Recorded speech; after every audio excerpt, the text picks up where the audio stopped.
Magandang araw po mga kapatid. Nandito na naman po tayo sa ating pag-aaral ng salita ng Diyos.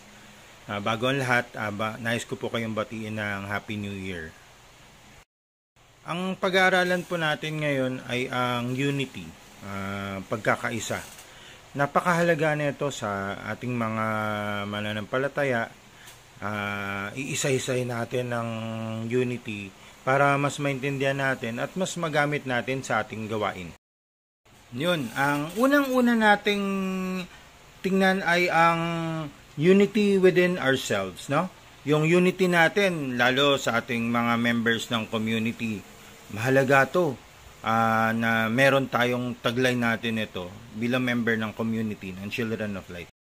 Mababasa natin sa 1 Pedro 3:8. Sa madaling salita, magkaisa kayo at magdamayan. Magmahalan bilang magkakapatid at maging maunawain at mapagkumbaba. Makikita natin dito na ang sangkap ng unity sa ating mga members ng community ay ang dapat na pagdadamayan natin. Nakikita naman natin ito sa ating community na ang pagdadamayan natin ay nandoon yung pagmamahal natin sa isa't isa, no? Pagka may mga nagkakaroon ng problema at may mga suliraning pinagdaraanan ng isang brother or sister, ay nandiyan dyan ang ating concern. Yung syempre kasama dyan ang pagmamahala natin bilang magkakapatid at naunawaan natin ang kalakasan at kahinaan ng isa't isa, no? At patuloy nating pagpapakumbaba. Kasi wala naman tayong ipapagmalaki dito sa mundo kundi ang ating Panginoong Diyos. Ang pangalawa ay ang unity sa mga followers ni Jesus Christ bilang community na, no? Bilang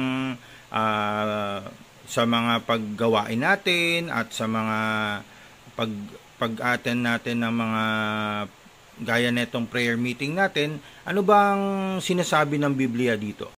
Mababasa natin sa 1 Korinto 1:10. Ang sabi, I appeal to you, brothers and sisters, in the name of our Lord Jesus Christ, that all of you agree with one another in what you say, and that there is no division among you, but that you are perfectly united in mind and thought. At ang panghuli naman ay ang pagme-maintain natin ng unity and spirit. Mababasa natin sa aklat ng Efeso 4:3 hanggang 5. Sikapin niyong mapanatili ang pagkakaisang mula sa Espiritu sa pamamagitan ng kapayapaang nagbubuklod sa inyo. May iisang katawan at iisang Espiritu, kung paanong may iisang pag-asa na para doon kayo'y tinawag ng Diyos, may iisang Panginoon, iisang pananampalataya at iisang bautismo. Makikita natin dito na inuutos sa atin sa aklat ng Efeso na lagi nating sikapin.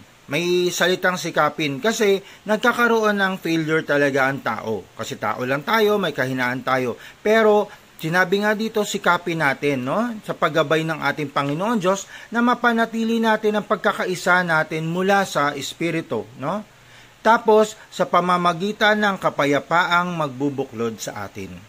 Napakahalaga nito kasi daw may isang katawan at isang espiritu.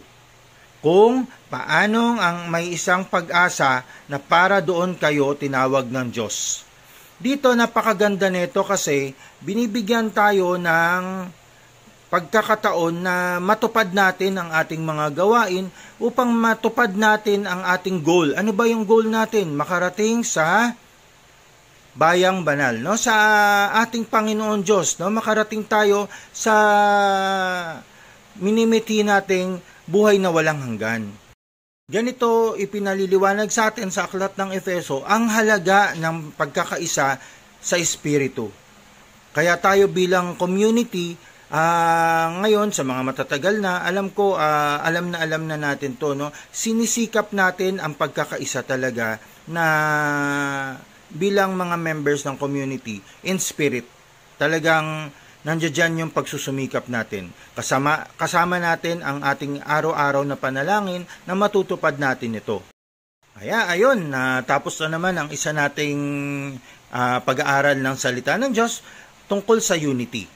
Naway magpatuloy tayong maging united in ourselves, tapos sa mga believers at in spirit. Kasi alam natin na dito natin makakamtan ang buhay na walang hanggan kapag dumating na ang araw na tayo ay humarap sa ating Panginoon Diyos. Muli, sumainyo ang katotohanan and God bless.